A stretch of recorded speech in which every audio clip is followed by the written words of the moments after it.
Muy bien, pues la meditación que vamos a tener en este domingo la encontramos en la epístola a los Efesios, así que vamos a leerlo, capítulo 1 de la epístola de San Pablo a los Efesios. Efesios capítulo 1, versículos del 1 al 14.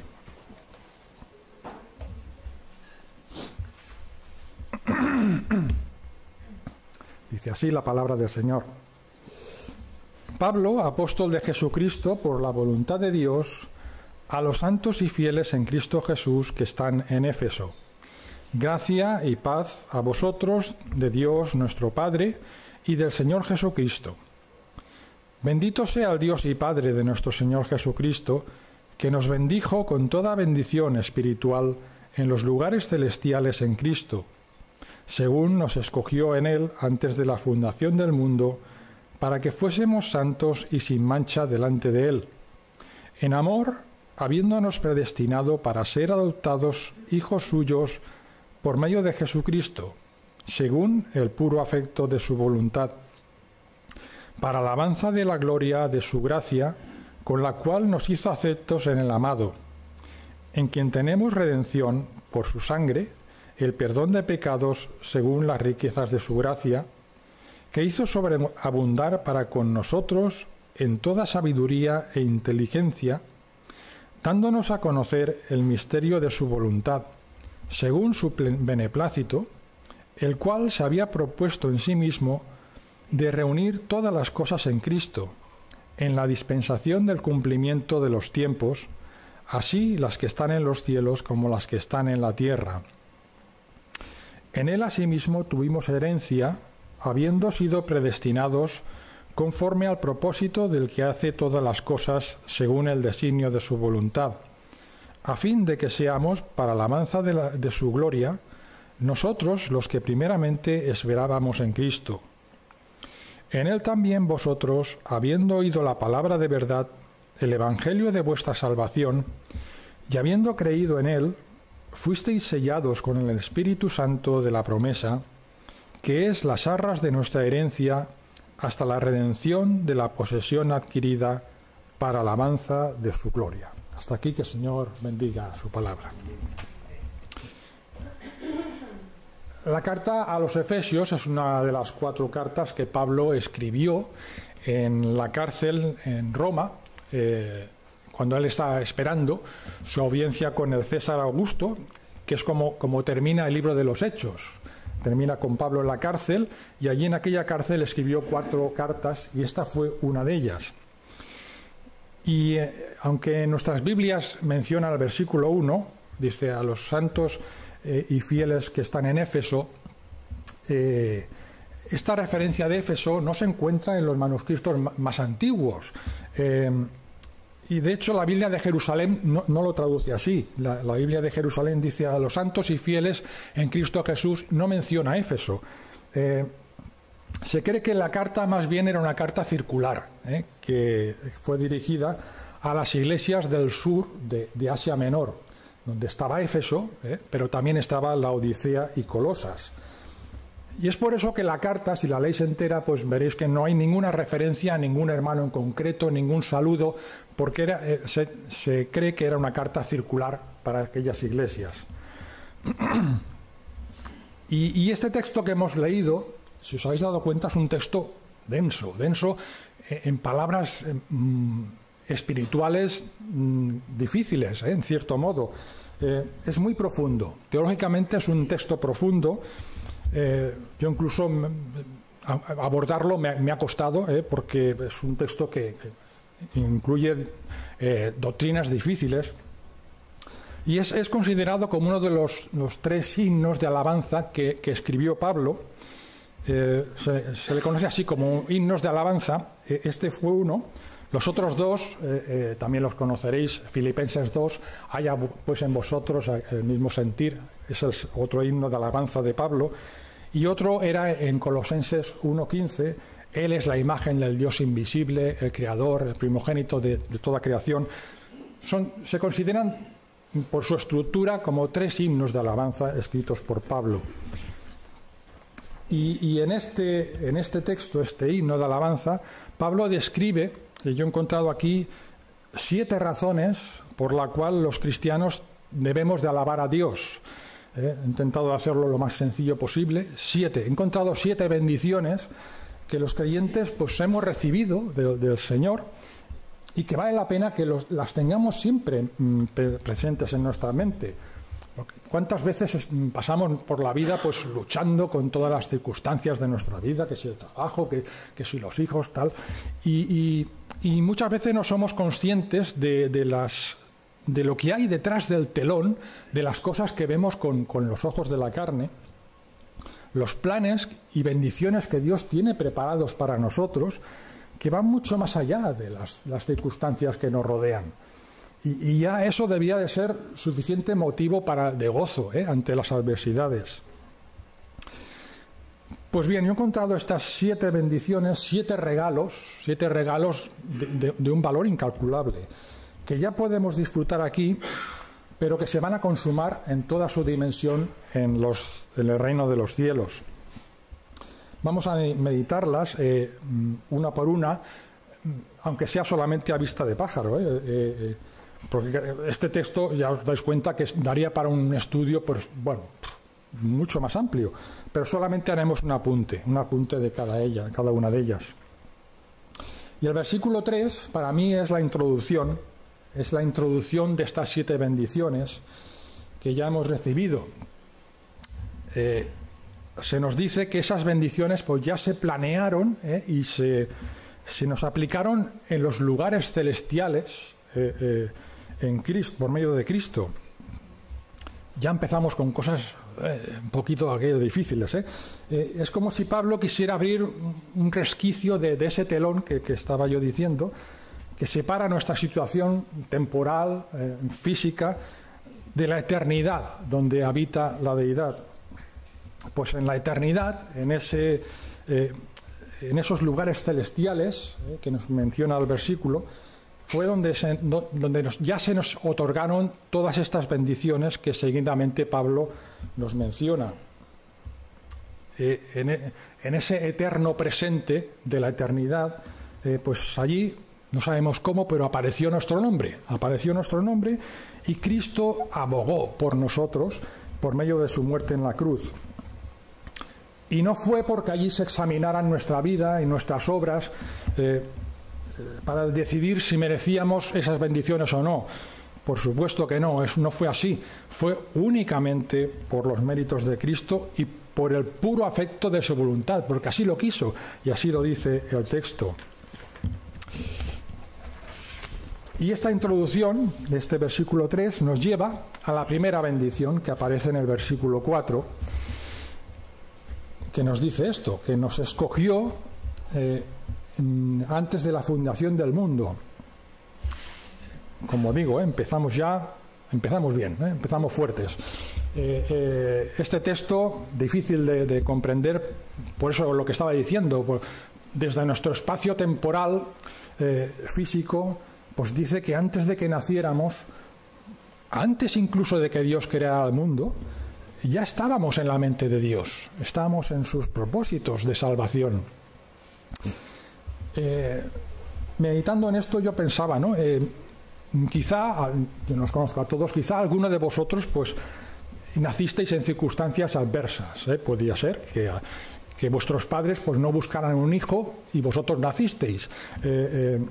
O pudiera ser incluso que alguno de vosotros no naciera por un acto de amor, que vuestros padres no sean un matrimonio. O puede ser incluso que ni los conozcáis. Puede ser. ¿Y cuánta gente pues ha venido al mundo pues de esa manera y luego se sienten desarraigados y dicen, pues ¿qué hago yo aquí? Si mis padres ni quisieron traerme. Pues en nuestro caso, verdaderamente el que decidió que teníamos que nacer no fueron nuestros padres biológicos, sino Dios en la eternidad.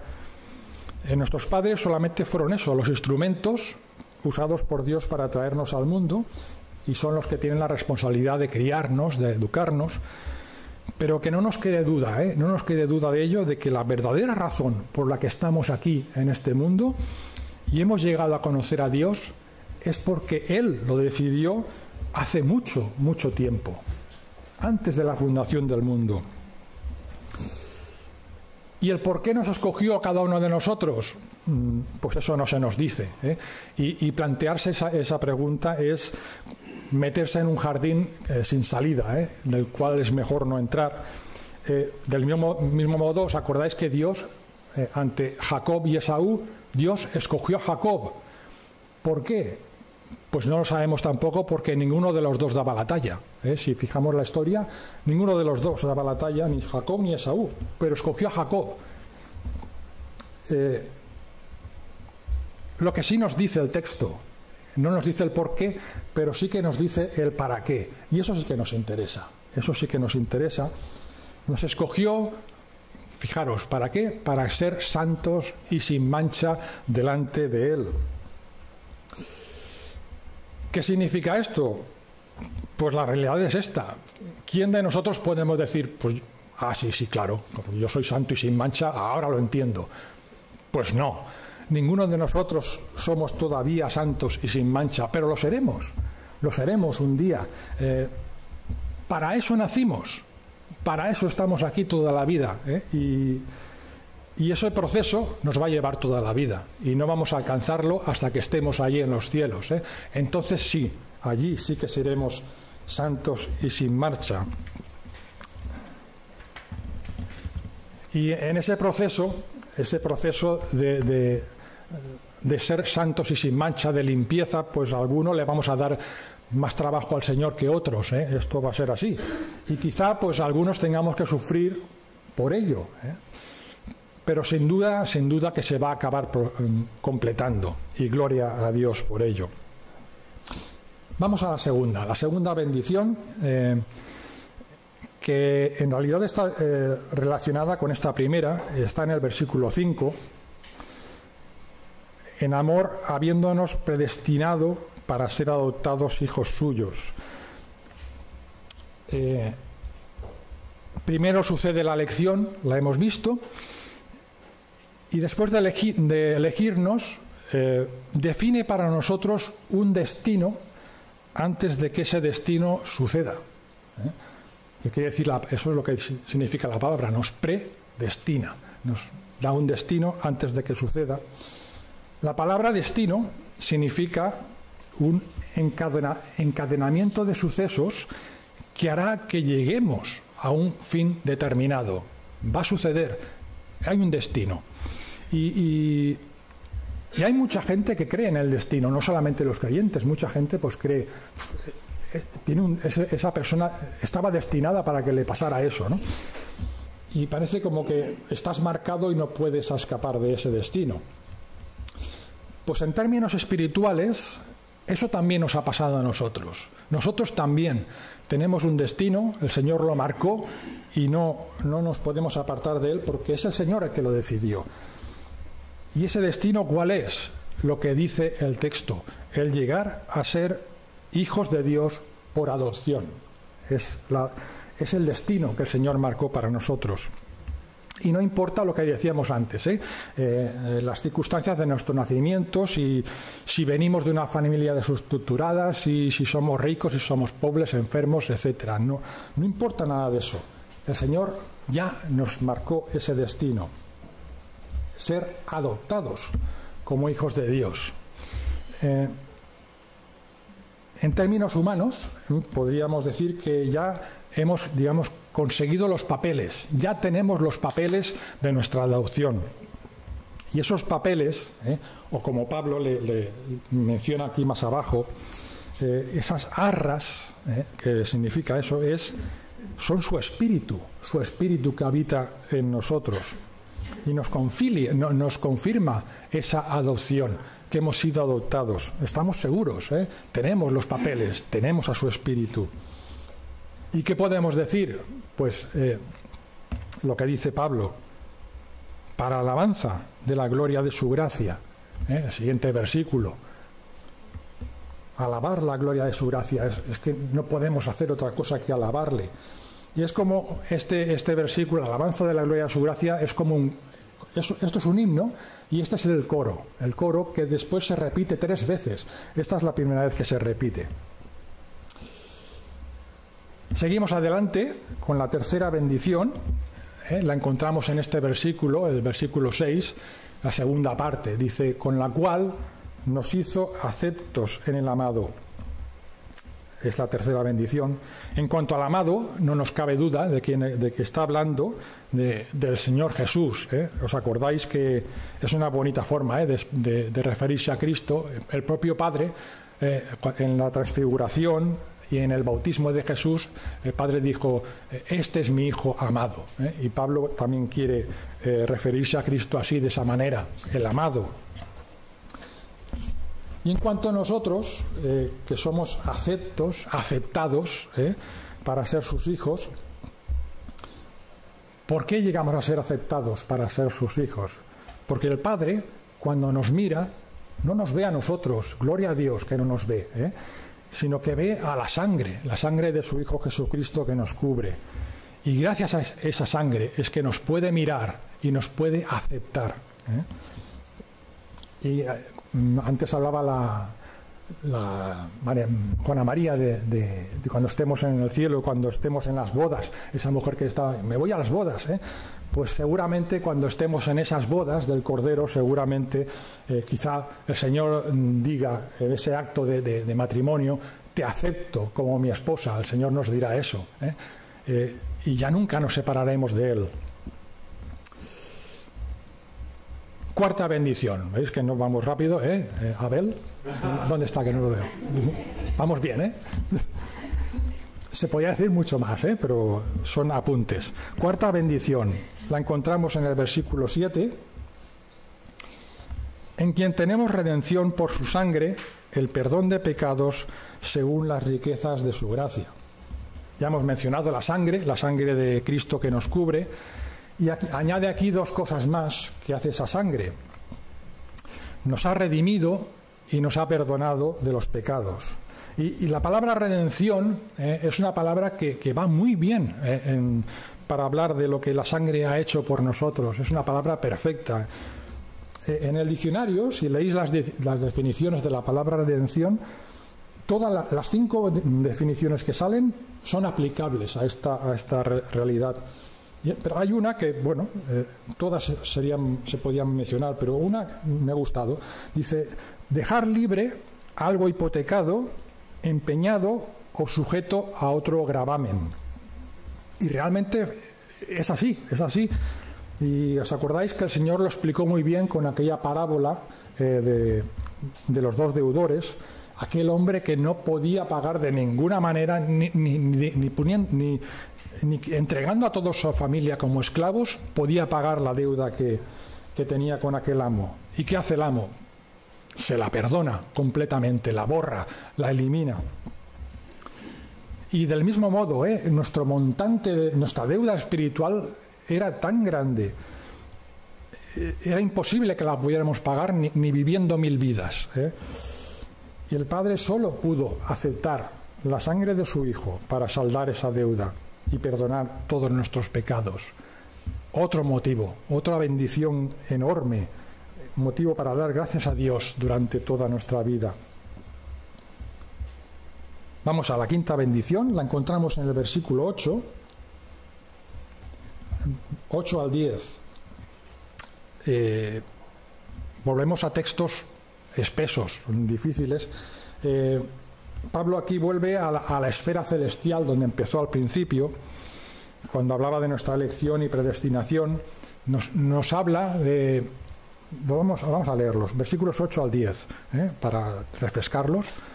Que hizo sobreabundar para con nosotros en toda sabiduría e inteligencia, dándonos a conocer el misterio de su voluntad, según su beneplácito, el cual se había propuesto en sí mismo de reunir todas las cosas en Cristo, en la dispensación del cumplimiento de los tiempos, así las que están en los cielos como las que están en la tierra.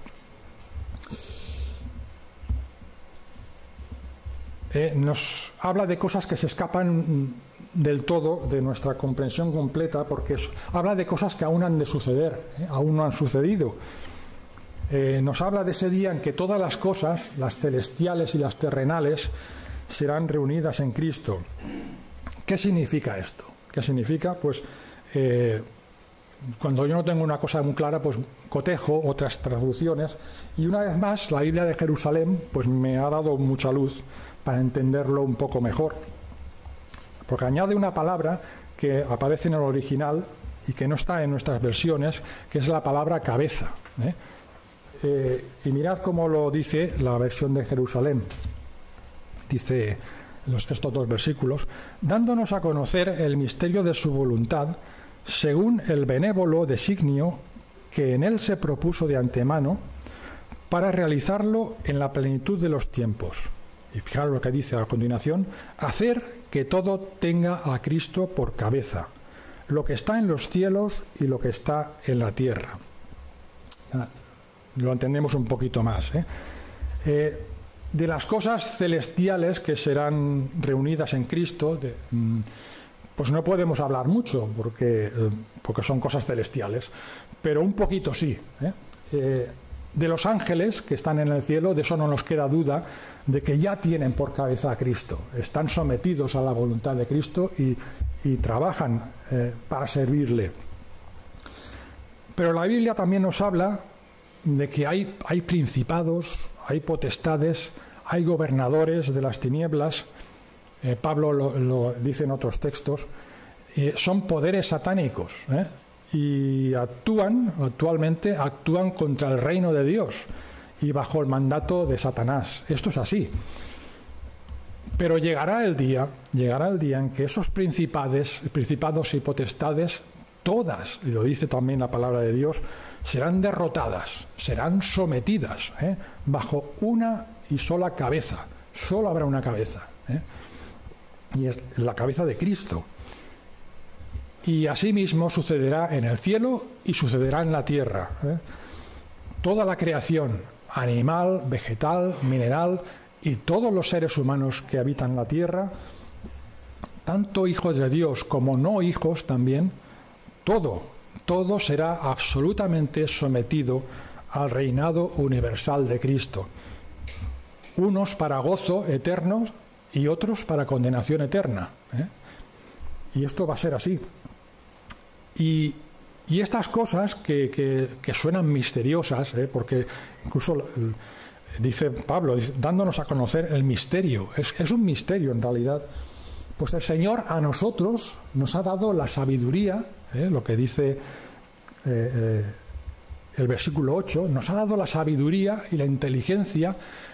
Y mira que ninguno de nosotros hemos estudiado en Oxford, pero el Señor nos ha dado esa sabiduría e inteligencia para entenderlas, para comprender lo que aquí dice. ¿Qué podemos añadir? Pues nada más que esto. Gloria a Dios, porque todo esto se va a cumplir, todo se va a cumplir, y nosotros seremos testigos de la victoria final de Cristo sobre toda autoridad que ahora se le opone. Sexta bendición. La encontramos en el versículo 11.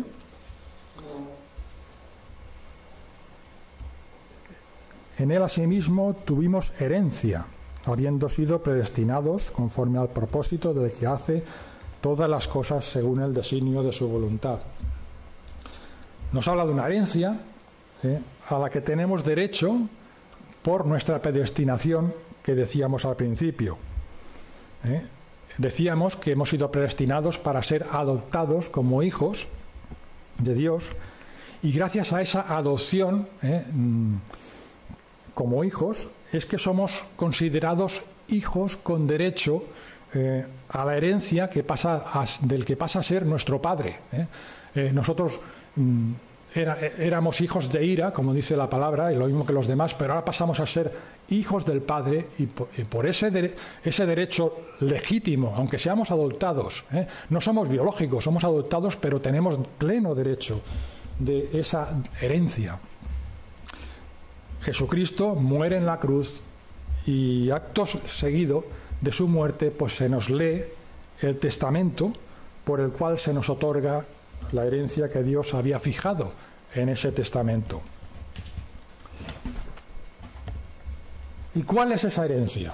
Pues Pablo lo dice más adelante, lo apunta un poco en el versículo 18 de este mismo capítulo. Alumbrando los ojos de vuestro entendimiento, para que sepáis cuál es la esperanza a que Él os ha llamado y cuáles las riquezas de la gloria de su herencia en los santos. Fijaros que nos habla de unas riquezas, nos habla de una esperanza, de la gloria de esa riqueza. Más adelante, en realidad no nos lo explica con pelos y detalles, nos gustaría saber cómo será esa herencia. No la podríamos entender. Con nuestra mente humana no podemos entender lo que nos espera en esa herencia. Lo apunta, esperanza, riquezas, gloria, suena bien, pero al 100% no lo podemos saber aquí. En el capítulo, en la misma epístola de los Efesios, capítulo 5, versículo 5, dice: porque sabéis esto, que ningún fornicario o inmundo o avaro que es idólatra tiene herencia en el reino de Cristo y de Dios. La herencia es el reino de Cristo y de Dios. El reino ya está aquí, el Señor ya lo dijo, mi reino ha venido ya, pero sabemos que aún no se ha manifestado en toda su dimensión, no se ha consumado hasta que el Rey regrese. Así que hasta que no regrese no sabremos con total conocimiento cuál es esa herencia. La intuimos, será maravillosa, pero al 100% no sabemos las maravillas que nos esperan. Así que podemos decir que aún no la podemos disfrutar totalmente, ¿no? Es nuestra a efectos legales, pero no a efectos prácticos. Y parece un poco de desilusión, ¿no? Pero no es así, no estamos ni mucho menos tristes, porque se nos anticipa algo de esta herencia, y ese algo pues no es poca cosa. Es lo que nos dicen los versículos 13 y 14. Es el Espíritu Santo. El Espíritu Santo es el sello de garantía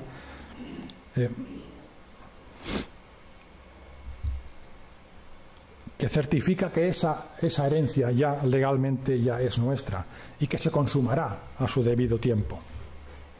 Y esta garantía es la séptima y última bendición que yo encuentro en este pasaje. Y es un misterio, otro misterio más, que cómo Dios, en la tercera persona del Espíritu Santo, que es Dios, habita en alguien tan pecador como yo. Otra cosa que no podemos entender con nuestra mente, pero es así, y porque así lo dice su palabra. Pues bien, hemos visto ya estas 7 bendiciones, como digo, de forma muy, muy somera, apuntando cada una un poquito.